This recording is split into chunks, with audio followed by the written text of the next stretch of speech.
Hello friends, ఉమ్మడి తెలుగు రాష్ట్రాల్లో వర్షం అయితే విపరీతంగా పడుతుంది కదండి. ఇలాంటి టైంలో మన టెర్రస్ గార్డెన్లో ఇలా వాటర్ పోయే చోట ఇలా క్లోజ్ చేసేసామనుకోండి, చుట్టూ ఆకులు పువ్వులని పడి వాటర్ అనేది నిలిచిపోతుంది గార్డెన్లో. మనకి పొద్దున పూట మనం వచ్చేసరికి చెరువులాగా తయారవుతుందండి. దానికి మనం చేయాల్సిన చిన్న టిప్ ఏంటంటే, ఇలా ఒక జాలి లాంటిది దాని మీద పెట్టేసేయాలి. జాలి వేసినప్పుడు ఏమవుతాయంటే ఆకులన్నీ కూడా ఈ చుట్టూ నిలిచిపోతాయండి. వాటర్ అంతా కూడా లోపలికి వెళ్ళిపోయి లోపల వెళ్ళిపోతాయి అన్నమాట. ఈ జాలిని పెట్టేటప్పుడు కూడా మనము ఒక పద్ధతి ప్రకారం పెట్టాలండి.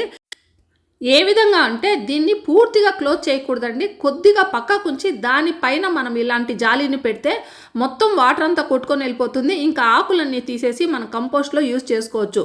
మనము ఇంకో పని కూడా చేయాలండి. ఇలా వర్షాలు పడినప్పుడు ఆ పడిన వాటర్ అంతా కూడా రెయిన్ వాటర్ హార్వెస్టింగ్లోకి వెళ్ళేటట్లు చేస్తే సమ్మర్ అంతా కూడా మన బోర్లు ఎండిపోకుండా మనకే ఉపయోగకరంగా ఉంటాయి.